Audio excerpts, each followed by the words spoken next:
कृपा से आप लोग यहां बैठे हो।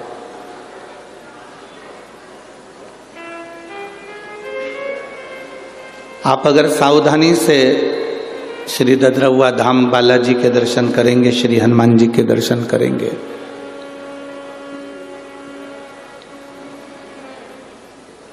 तो शायद ही पूरी दुनिया में एक ही मूर्ति होगी जो हनुमान जी नाचते हुए सखी भाव में तुम्हें दिखेंगे, वो केवल ददरहुआ धाम में ही दिखेंगे।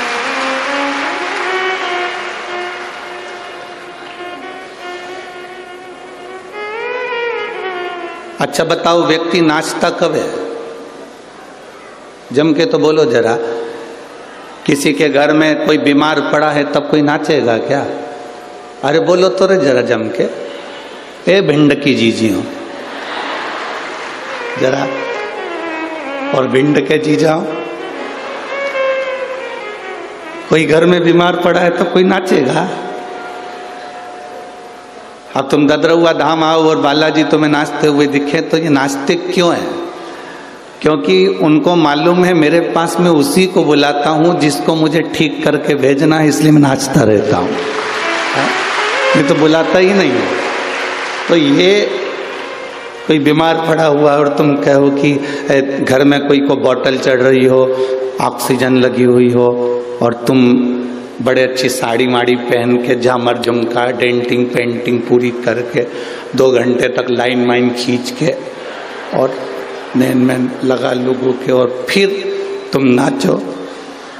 तो कोई तुमसे पूछे क्यों नाच रही है, तो क्या हमारी अम्मा को बोतल चढ़ रही है? अब अम्मा को बोतल चढ़ रही है, तू नाच रही है?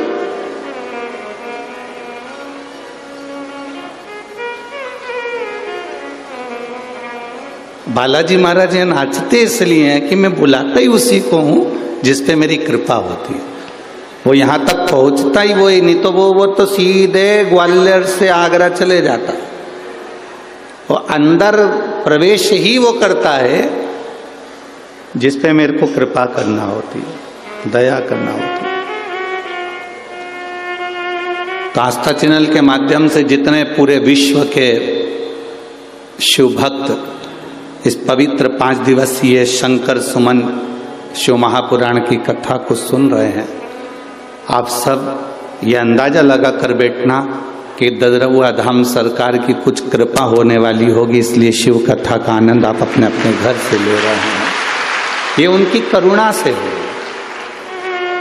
और तेरी कृपा बिना न हिले एक भी अणु, लेते हैं श्वास तेरी कृपा से तनु तनु।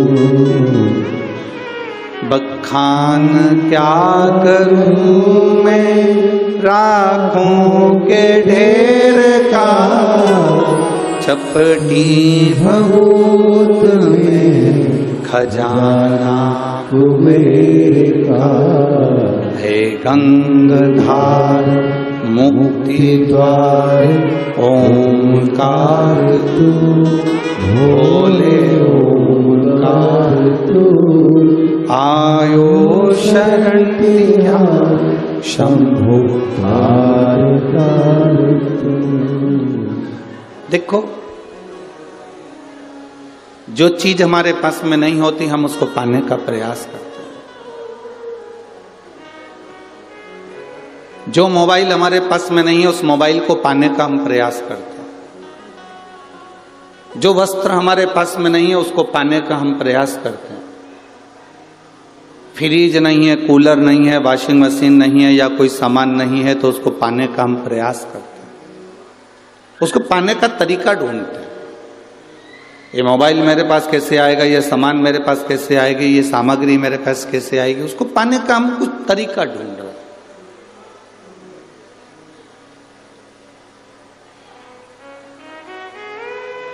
एक तरीके से अगर हमको वो मोबाइल नहीं मिलता, एक तरीके से हमारे घर में फ्रिज नहीं आता, एक तरीके से हमारे यहाँ कूलर नहीं आता, एक तरीके से हमारे यहाँ वॉशिंग मशीन या कोई सामान नहीं आता, तो हम तरीका चेंज कर देते हैं, हम दूसरा तरीका ढूंढते हैं।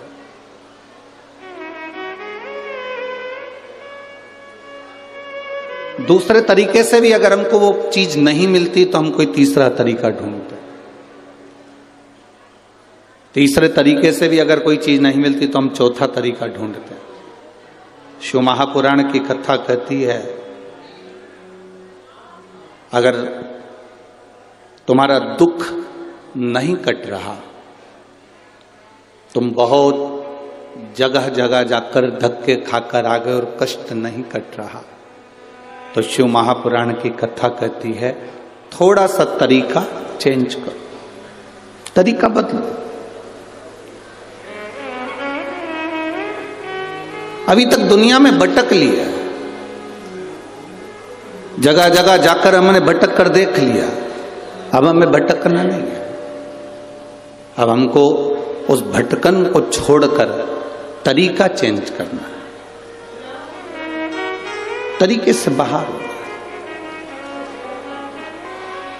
अब तरीका चेंज कर कर हम स्वयं शिव के मंदिर तक जाएं, एक लोटा जल बाबा के चरणों को चढ़ाएं और बाबा से विनती करें, हे भोलेनाथ, हे श्री बालाजी सरकार, हे शंभू, ऐसी कृपा करो मेरे जीवन का दुख कटे।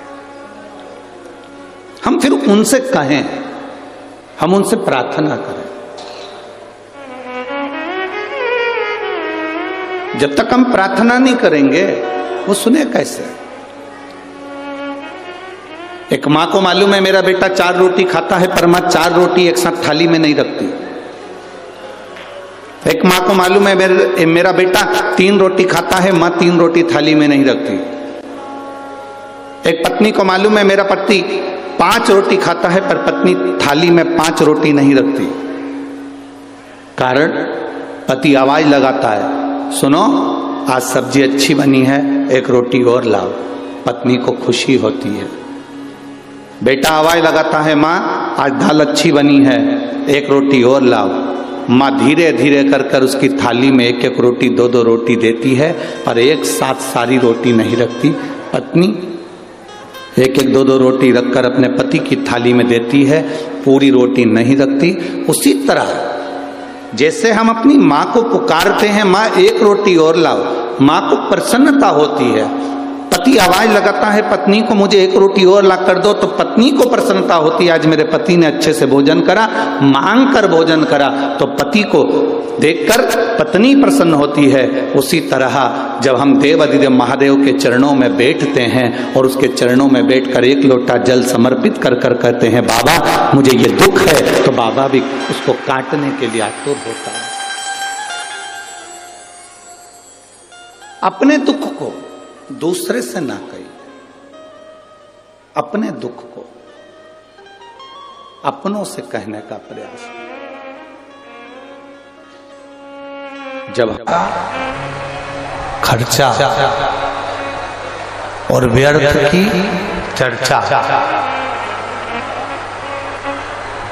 एक व्यर्थ का खर्चा और दूसरी क्या है, व्यर्थ की चर्चा, ये दोनों मनुष्य के जीवन को बेकार कर देते हैं। ये दोनों मानव के जीवन को बेकार कर देते हैं।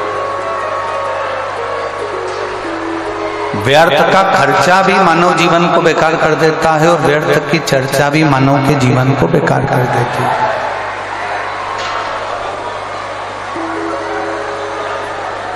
व्यर्थ का यदि खर्चा करोगे, व्यर्थ के खर्चे में अगर डूबोगे, व्यर्थ का खर्च करोगे, तो तुम्हारा जीवन बहुत अच्छा होने वाला नहीं है। तुम्हारा जीवन बहुत अच्छा होने वाला नहीं है। और यदि शिवपुराण कह रही है व्यर्थ की चर्चा में डूबोगे ना, तो भी तुम्हारा जीवन श्रेष्ठ होने वाला नहीं। फालतू का खर्चा मत करो और फालतू की, जम के बोलो जरा, चर्चा मत करो। ना तो हमें फालतू का खर्चा करना है और ना हमें फालतू की चर्चा करना है। सीख देने वाले बहुत मिलेंगे तुमको, बहुत सारे अकल देने वाले मिलेंगे। कभी कह देंगे अपनी हेयर स्टाइल ऐसी कर लो, कभी कहेंगे ये वाला पार्लर अच्छा है यहाँ चले जाओ, कभी कहेंगे वो वाला पार्लर अच्छा है वहाँ चले जाओ, कभी कहेंगे यहाँ चले जाओ, कभी कहेंगे वहाँ चले जाओ। व्यर्थ का खर्चा नहीं करना। हाँ,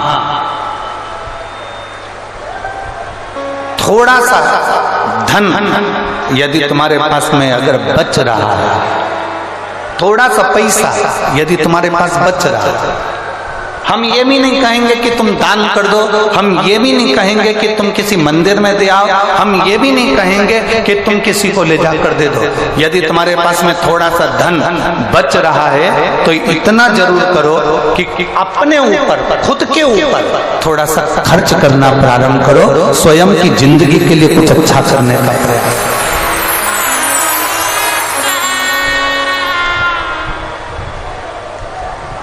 अपने लिए जी थोड़ा अपने लिए अच्छा करने का प्रयास करिए, थोड़ा अपने लिए अच्छा करने का प्रयास करो अपने लिए।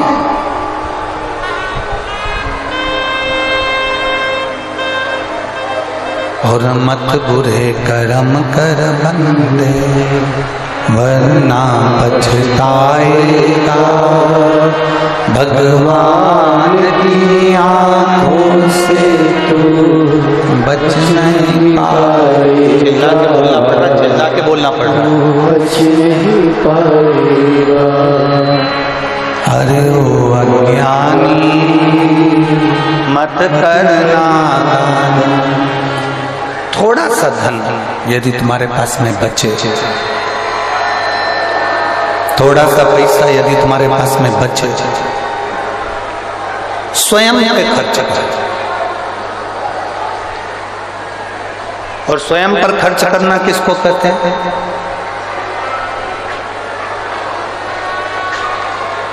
स्वयं पर खर्च करना कहते किसको?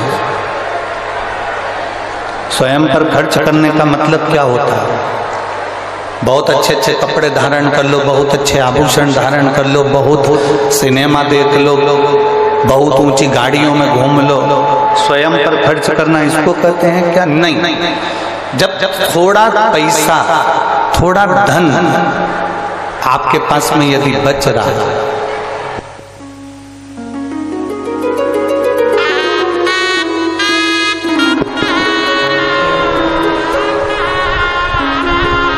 थोड़ा सा खर्च अपने ऊपर करना मतलब थोड़े से धन को बचाकर किसी तीर्थ में जाकर, किसी पवित्र नदी के तट पर जाकर, कहीं शिव महापुराण की कथा में बैठकर भगवान की अविरल भक्ति को धारण करना, ये अपने ऊपर खर्च करने के बराबर है। स्वयं को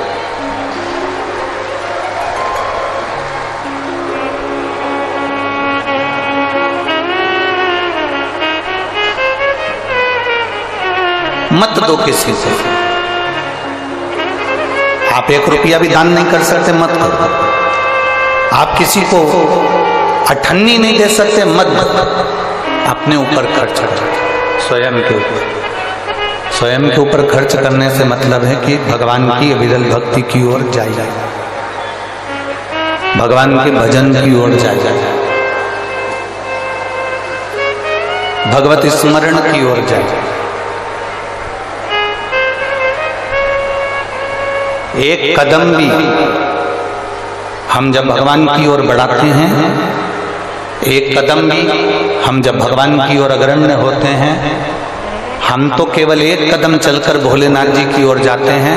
पर शिव महापुराण की कथा कहती है कि भोलेनाथ हजारों कदम चलकर तुम्हारे दरवाजे तक पहुंच जाता है, एक कदम से नहीं।